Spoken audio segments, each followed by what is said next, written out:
Early morning నుంచి ఒక narrative set చేయడానికి చూసి నేను చూస్తున్నా మొత్తం నేను అంతా అబ్జర్వ్ చేస్తాను. పిల్లల భవిష్యత్తుతో మాకు సంబంధం లేదంటే గవర్నమెంట్ బిహేవ్ చేయడం. నేను ఇక్కడ స్టూడెంట్స్ గురించి మాట్లాడుతున్నా. I want to make it categorically clear. Police वालों को देख रही हूँ, यूपीएससी की प्रिपरेशन कर रही थी, अब मन नहीं कर रहा. पुलिस ऐसी होती है, पुलिस हमारे लिए होती है कि जिससे जो ఇవాళ ఒక అమ్మాయి వచ్చి నేను యూపీఎస్సీ ప్రిపేర్ అవుతున్నా నేను, కానీ ఇవాళ ఢిల్లీ పోలీస్ స్టేషన్ చూస్తే నాకు ప్రిపేర్ అవ్వాలనిపించట్లేదు అని చెప్తే దానికి ఏం చెప్పాలి? ఎవరైనా ఏం మాట్లాడగలుగుతారు? టెలిగ్రామ్ బ్లాక్ చేస్తాం, అన్ని కరెక్ట్గా చేస్తాం మనం. కానీ ఇదే జాగ్రత్త ఫస్ట్ టైం అయినప్పుడు ఎందుకు లేదు? ఆ నిర్లక్ష్యం ఆ రోజు ఎందుకు ఉంది? నేను చెప్తున్నాను కదా, ఈ ధర్మేంద్ర ప్రధాన్ గారు 2024లో ఎగ్జామ్ పేపర్ లీక్ జరిగినప్పుడు ఆ న్యూస్ బయటకు వచ్చినప్పుడు ఇది అసలు కరెక్టే కాదని చెప్పి పార్లమెంట్లో మాట్లాడారు ఆయన. తక్షణం ధర్మేంద్ర ప్రధాన్ గారు రిజైన్ చేయాలి. దీంట్లో అసలు ఎటువంటి డౌట్ లేదు, దీనికి అసలు ఎక్స్క్యూజ్ లేదు. ఈ తప్పు మొదటిసారి జరగలేదు. మొదటిసారి జరిగినప్పుడు ఇది తీసుకొని ఉంటే రెండోసారి జరిగే ఆస్కారం ఉండేది కాదు. ఇవాళ రేణుకా చౌదరి గారు కాంగ్రెస్ ఎంపీ, ఆవిడ పార్లమెంట్ బయటకు వచ్చి ఆయన డైరెక్ట్గా ఫేస్ చేస్తూ మాట్లాడుతున్నారు. ఆ నెక్స్ట్ వచ్చినవాడు వస్తే ఏం చేస్తాడు? ఆయన కూడా ఇదే చేస్తాడు కదా అంటే అకౌంటబిలిటీ వద్దా మనకి? తప్పు చేస్తే ఏం చేయొద్దా?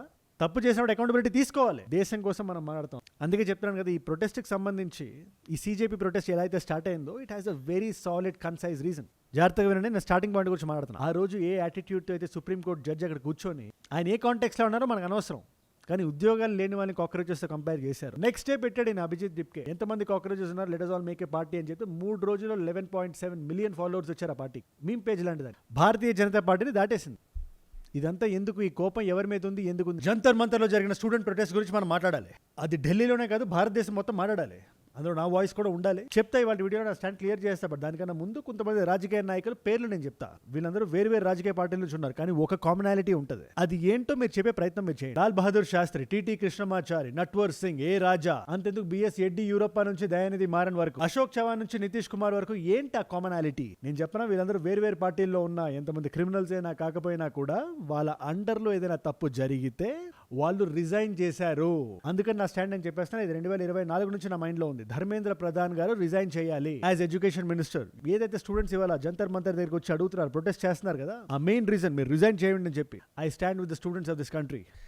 అఫ్ కోర్స్ దీనికి ఒక కౌంటర్ ఆర్గ్యుమెంట్ నేను రకరకాల మాధ్యమాల్లో నేను వింటున్నాను. నేను ఎడ్యుకేషన్ మినిస్టర్ రిజైన్ చేస్తే ఏమైపోతుంది? రిఫార్మ్స్ అయిపోతాయా? నెక్స్ట్ ఇయర్ ఎగ్జామ్ కరెక్ట్ గా నడుస్తుంది, మీరు గ్యారంటీ ఇవ్వగలుగుతారా అని అడిగే వాళ్ళందరికీ చెప్తున్నా మీరు కరెక్టే. ఆయన రిజైన్ చేయడం వల్ల మార్పులు వచ్చి పెద్ద మ్యాజిక్ లేని జరిగిపోవు, కానీ ఒక అకౌంటబిలిటీ ఉంటుంది. తప్పు జరిగినప్పుడు, తన అండర్ లో ఉండే డిపార్ట్మెంట్ లో ఇది జరిగినప్పుడు, ఆ లోపల తప్పు చేసిన క్రిమినల్స్ ఉంటారు కదా, నెక్స్ట్ టైం ఈ తప్పు చేయాలి అన్నప్పుడు కొంచెం ఆలోచిస్తారు, ఒళ్ళు దగ్గర పెట్టుకుని ఉంటారు. లేకపోతే ఏముందిలే, ధర్మేంద్ర ప్రధాన్ గారికి ఏం కాలేదు, మనకేమవుతుంది, దేశం మర్చిపోతుంది అనుకుంటారు. లేదు, సమస్య లేదు, మర్చిపోయే ప్రసక్తే లేదు. నీట్ ఎగ్జామ్ దగ్గర ఇవాళ ఏదైతే జరిగిందో దానికి అకౌంటబిలిటీ ధర్మేంద్ర ప్రధాన్ గారు తీసుకోవాలి. దీనికి biggest example is Lal Bahadur Shastri గారు. మన మహబూబ్ నగర్ లో 1956లో ఒక రైలు యాక్సిడెంట్ జరిగింది ఆగస్ట్లో.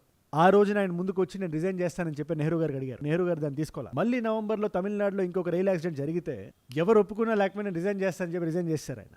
నేను ఒకటే చెప్తున్నా, ఆ రోజు ఆ ట్రైన్ ని లాల్ బహదూర్ శాస్త్రి గారు నడపలా, లేదా బ్రేక్ వేద్దామా లేదనే సంకోచన అయింది కాదు, లేదా లోకోమోటివ్కి ఆయన జెండా ఊపలేదు, కానీ ఒక అకౌంటబిలిటీని ఆయన తీసుకున్నారు. అలాగే ఇప్పుడు నేను చెప్పిన ఈ రాజకీయ నాయకులు అందరూ ఉన్నారు కదా, చాలా మంది తర్వాత ఎక్విట్ అయ్యారు, రిలీజ్ అయ్యారు, తప్పు ఉందని తెలిసింది, తప్పు లేదని తెలిసింది, ఇవన్నీ తర్వాత మ్యాటర్.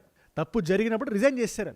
అది ఇవాళ ఈ గవర్నమెంట్ ఎందుకు చేయట్లేదు? ఇది బీజేపీ అరెగెన్స్ ఇది. అండ్ ఆల్సో నిన్న ఢిల్లీలో ఏదైతే జరిగింది, ఎర్లీ మార్నింగ్ నుంచి ఒక నెరేటివ్ సెట్ చేయడానికి చూసి నేను చూస్తున్నా మొత్తం నేను అంతా అబ్జర్వ్ చేస్తాను. పిల్లల భవిష్యత్తుతో మాకు సంబంధం లేదంటే గవర్నమెంట్ బిహేవ్ చేయడం. నేను ఇక్కడ స్టూడెంట్స్ గురించి మాట్లాడుతున్నా. I want to make it categorically clear. ఇవాళ ఒక అమ్మాయి వచ్చి నేను యూపీఎస్సీ ప్రిపేర్ అవుతున్నా నేను, కానీ ఇవాళ ఢిల్లీ పోలీస్ స్టేషన్ చూస్తే నాకు ప్రిపేర్ అవ్వాలనిపించట్లేదు అని చెప్తే దానికి ఏం చెప్పాలి? ఎవరైనా ఏం మాట్లాడగలుగుతారు? లేదా 23 మంది స్టూడెంట్స్ ఇవాళ నీట్ ఎగ్జామ్ తర్వాత వాళ్ళ ప్రాణాలు వదిలేశారు.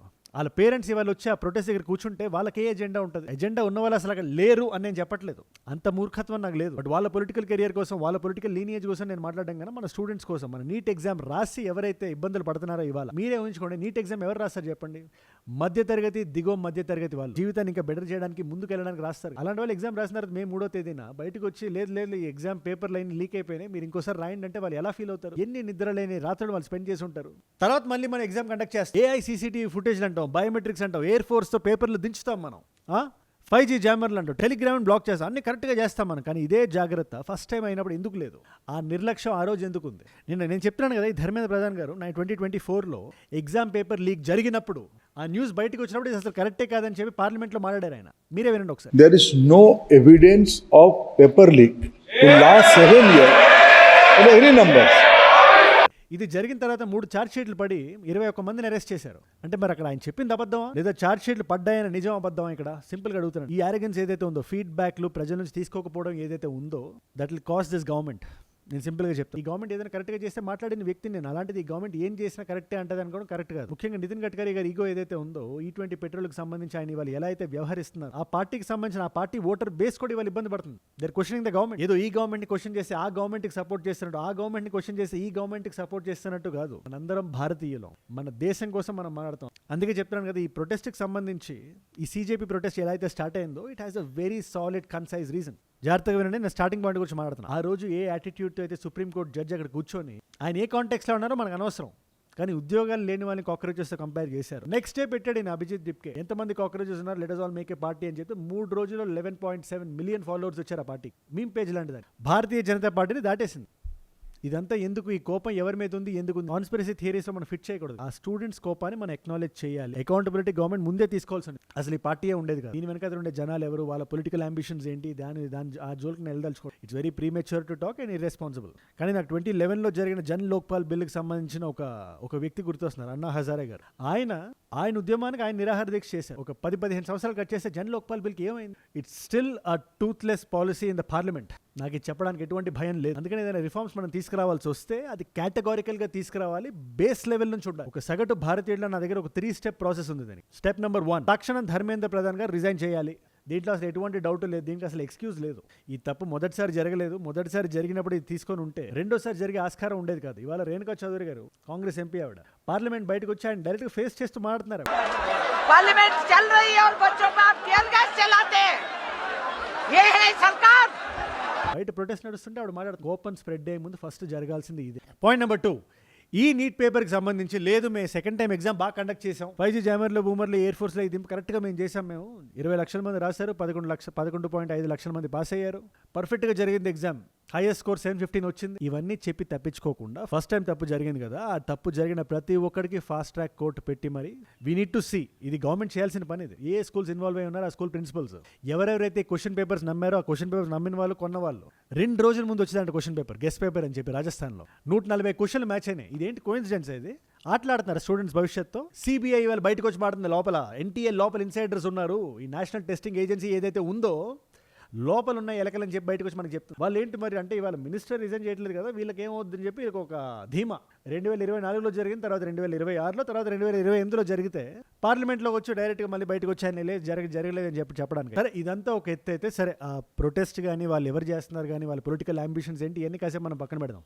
అక్కడికి ఎవరెవరైతే స్టూడెంట్స్ వచ్చారో వేలల్లో వచ్చారు అండ్ దే డిమాండింగ్ జస్టిస్. మాకు పేపర్ దగ్గర ఇష్యూ జరిగింది, ఆ పేపర్కి ఎవరైతే ఇన్వాల్వ్ అయి ఉన్నాడో ఆయన్ని రిజైన్ చేయాలి, ఇది అడుగుతున్నారు కదా స్టూడెంట్స్. అదే అందులో కొంతమంది ఇన్ఫిల్ట్రేట్ అయిన వాళ్ళు ఏం చేశారనే విషయాన్ని మనం కాసేపు మనం పక్కన పెడదాం. నేను ఓన్లీ స్టూడెంట్స్ మీద ఇక్కడ ఫోకస్ చేద్దాం అనుకుంటున్నాను వాళ్ళ వీడియోలో.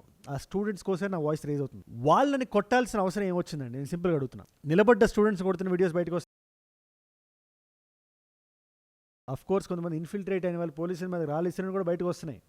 బట్ వీళ్ళందరూ వాళ్ళని చెప్పలేం కదా మనం, జస్ట్ ఒక వీడియోని చూసి. దట్స్ మై పాయింట్ అంతే. నాకు చూసినప్పుడు నాకు అనిపించిన విషయం ఏంటంటే, జెన్యూన్లీ స్టూడెంట్స్ వెళ్ళారు అక్కడ, వాళ్ళని మీరు ఇబ్బంది పెట్టారు. ఒక దేశం ఏదైనా స్టూడెంట్స్ ఇలా ఇబ్బంది పెడితే పార్లమెంట్ ఎవరిది? మన సమస్యల గురించి మాట్లాడే మాధ్యమం కదా పార్లమెంట్. వాళ్ళు డిసైడ్ చేసి పోలీసులు పంపించి స్టూడెంట్స్ కొడుతుంటే నాకు చాలా బాధ అనిపించింది. అది జరగకుండా ఉండాల్సింది. అగైన్ ఈ అరగెంట్ నేచర్లో ఏదైతే గవర్నమెంట్ వెళ్తుందో, ముఖ్యంగా బీజేపీ గవర్నమెంట్, ఇది అన్చెక్డ్గా ఫీడ్బ్యాక్ లూప్ తీసుకోకుండా ఉంటే it is gone cost them the next elections. That's for sure. ఇది నేను ఓపెన్గా చెప్తున్నాను. అగైన్ ఈ గవర్నమెంట్ ఏదైనా కరెక్ట్గా చేస్తే మాట్లాడిన వ్యక్తిని నేనే. మీ నా ట్రాక్ రికార్డ్ చూడండి. ఇదే పార్టీ గురించి మంచిగా మాట్లాడిన వీడియోస్ ఉంటాయి, లేదా తప్పు చేసినప్పుడు అడిగిన క్వశ్చన్స్ కూడా ఉంటాయి. E20 గురించి నేను వీడియో చేశాను. నేను లాస్ట్ ఇయర్ డీలిమిటేషన్ మీద వీడియో చేసిన వ్యక్తిని నేను. అంతేందుకు మొన్న సోనం వాంగ్చుక్ మీద వీడియో చేశాను నేను. సో నాకు ఒక భారతీయుడిలా నాకు ఏదైనా తప్పు అనిపిస్తే నేను మాట్లాడతాను. అది ఏ పార్టీ అయినా అవని, అది కాంగ్రెస్ పార్టీయా, బీజేపీ పార్టీయా, సిపిఐ పార్టీయా, ఈ పార్టీ ఆ పార్టీ అని కదా. ఇదే CJP ప్రొటెస్ట్. వాళ్ళు అడుగుతున్న డిమాండ్స్కి అలైన్ అవుతున్నట్లేదు. కేరళ నుంచి CPI లీడర్ వస్తాడు, మౌమా మొయిత్రా అని ఒక లేడీ వస్తారు ఆవిడ, లేదా ఆప్ పార్టీ నుంచి సంజయ్ సింగర్ ఆయన వస్తారు. అంటే ఇక్కడ పార్టీస్ వచ్చి సపోర్ట్ చేయడం ఇక్కడ తప్పు కాదు, కానీ ఒక సైడ్ నుంచి వచ్చే పార్టీస్ మాత్రమే వస్తుంటే ఇది నాన్ పొలిటికల్ ప్రొటెస్ట్ కింద ఎలా అవుతుంది అని ఒక చిన్న క్వశ్చన్ తప్పితే, అక్కడ స్టూడెంట్స్ని కానీ అక్కడికి వచ్చిన పేరెంట్స్ని కానీ వాళ్ళు అడుగుతున్న డిమాండ్స్ని కానీ క్వశ్చన్ ఎవరైనా చేస్తే చాలా తప్పదు. ఎగ్జామ్ పేపర్స్ లీక్ అవుతున్నాయి, అది ఈ సంవత్సరం ఏదో కొత్తగా జరుగుతున్నది కదా, దశాబ్దాలుగా జరుగుతుంది. కానీ ఏదో ఒక దగ్గర లీడర్స్ అకౌంటబిలిటీ తీసుకోకపోతే, తప్పు చేసిన వాళ్ళని బిహైండ్ ద బార్స్ మనం పెట్టకపోతే, భావి తరాలకు అన్యాయం చేసిన వాళ్ళం అవుతాం, మనం భారతదేశానికి అన్యాయం చేసిన వాళ్ళం అవుతాం. అది ఒకటే నా బాధ. చెప్తున్నాను కదా, 3 పాయింట్స్ అగైన్. ధర్మేంద్ర ప్రధాన్ అనే వ్యక్తి రిజైన్ చేయాలి, ఆయన అండర్లోనే ఇది జరిగింది, ఇది నిర్వివాదాంశం. ఇది డైరెక్ట్గా ఇన్వాల్వ్ అయ్యారా లేదా తర్వాత ఇన్వెస్టిగేషన్ జరుగుతుంది, బట్ వెంటనే ఆయన రిజైన్ చేయాలి. ఆ నెక్స్ట్ వచ్చినోడు వస్తే ఏం చేస్తాడు? ఆయన కూడా ఇదే చేస్తాడు కదా. అంటే అకౌంటబిలిటీ వద్దా మనకి? తప్పు చేస్తే ఏం చేయొద్దా? తప్పు చేసినప్పుడు అకౌంటబిలిటీ తీసుకోవాలి. తీసుకునే స్థాయి మనకు లేనప్పుడు అట్లీస్ట్ స్టూడెంట్స్ అడిగినప్పుడు చేయాలి. Point number 2, fast track courts పడాలి. ఇంతమంది పిల్లల డిస్ట్రెస్ కారణం కొంతమంది కొంత డబ్బులు చేసుకోవడానికి చేసి ఉంటారు కదా, ప్రతి ఒక్కడికి శిక్ష పడాలి. అండ్ పాయింట్ నెంబర్ 3, ఇందాక నేను చెప్పలేదు, కంప్యూటరైజ్ చేయాలి ఎగ్జామ్ని.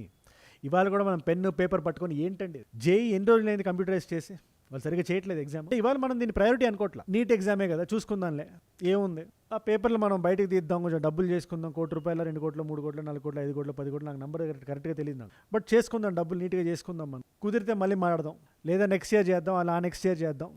స్టూడెంట్సే కదా, ఏముంది, మధ్య తరగతి వాళ్ళు, దిగువ మధ్య తరగతి వాళ్ళు, రైతు కుటుంబాల నుంచి వచ్చి ఉంటారు, Tier 2, Tier 3 సిటీస్ నుంచి వస్తారు. వీళ్ళకేం తెలుస్తుంది? పేపర్ పెన్ వాళ్ళ మొహం మీద కొడదాం, మనం రాస్తారు ఎగ్జామ్, ఈ లోపల లీక్ చేద్దాం, పట్టుకుంటే సారీ చేద్దాం, పట్టుకోకపోతే డబ్బులు చేసుకుందాం.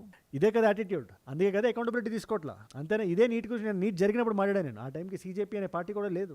Please take accountability. ఆ రోజు లాల్ బహదూర్ శాస్త్రి గారు చేసింది ఇవాళ మనం ఎందుకు చేయలేకపోతున్నాం అంటే, మనం కాలక్రమేణా మనం ముందుకు వెళ్తున్నాం, వెనక్కి వెళ్తున్నాం. మనం ఆయన ఎంత పెద్ద వ్యక్తి అయినా అవనివ్వండి, ఆయనకి ఏ సంస్థ అయినా సంబంధాలు ఉండనివ్వండి, తప్పు చేస్తే ఆయన అకౌంటబిలిటీ తీసుకోవాలి కదా. That's my point. ఇవాళ ఆ ఆరోగెన్స్ ఏదైతే ఉందో అది ఇవాళ ఇంతమంది వేల మంది స్టూడెంట్స్ ఇవాళ రోడ్ల మీదకి రావడానికి, కొంతమంది దాన్ని అడ్వాంటేజ్గా తీసుకోవడానికి జరిగేలా చేస్తారు. హిందీలో ఒక సేయింగ్ ఉంటుంది, చమక్తా హువా పొలిటికల్ కెరియర్ అని, షైనింగ్ పొలిటికల్ కెరియర్ అని. కొంతమంది పొలిటికల్ కెరియర్స్ కోసం వాళ్ళు వాడుకోవడానికి మీ ఆరోగెన్స్ కారణమైంది, ఇవాళ స్టూడెంట్స్ రోడ్ల మీద రావడానికి కారణమైంది. అంతే. దీనికి రాగా ఫిల్టర్ లేకుండా చెప్పాలంటే ఇదే దానికి అర్థం. నాకు ఇంకా దీని గురించి ఇంకేం మాట్లాడాలి కూడా అర్థం కావట్లేదు. ఇవాళ రోడ్ల మీద టియర్ గ్యాస్ ఫుటేజ్ అది చూస్తుంటే బోత్ సైడ్స్ ఇట్స్ వెరీ డిస్హార్టనింగ్. దయచేసి గవర్నమెంట్ ఆరోగెన్స్ నుంచి బయటికి రావాలని చెప్పి నేనైతే కోరుకుంటున్నాను. కలిసి పెరగాలి. భారతదేశం మనది. దీన్ని మళ్ళీ నేపాల్తో కంపేర్ చేస్తారు. Nepal Gen Z protest. అరే నేపాల్కి భారతదేశానికి కంపారిజన్ ఏంటి? నేపాల్లో ఎన్ని ఎథనిక్ గ్రూప్స్ ఉన్నాయి? జనాలు మాక్సిమం గట్టిగా లాగిపెట్టి డిప్ప మీద కొడితే 2 పహాడీస్ అని ఉంటారు, ప్లేన్ ల్యాండ్స్లో ఉండే వాళ్ళు ఉంటారు, 2-3 భాషలు 6-7 ఎథనిక్ గ్రూప్స్. అలాంటి నేపాల్ భారతదేశంలో కంపేర్ చేస్తారు. భారతదేశం అంత ఈజీగా ఫిజిల్ అవుట్ అవుతుంది అనుకుంటున్నారా? చాలా తప్పిది. ఎనీవేస్, మళ్ళీ రేపు మనం కలుద్దాం. I'm keeping 2 videos. ఒకటి జియోపొలిటికల్ బెంట్ ఆఫ్ మైండ్తో చేసిన ఒక వీడియో ఇక్కడ ఉంది, లేదా ఇంకేదైనా వీడియో చూద్దాం అనుకుంటే ఆ వీడియో ఇక్కడ పెడతాను. నేను మళ్ళీ మిమ్మల్ని రేపు ఇంకో వీడియోతో కలుస్తాను. మనందరం కలిసి పెరగాలి, కలిసి ఎదగాలి. Let us all grow together. Let us all rise together. Rise above ignorance, rise above arrogance, rise above hate. ఏజుడ్ అంటే మనం. జై హింద్, జై భారత్, జై ఆంజనేయ. ఓం నమః శివాయ.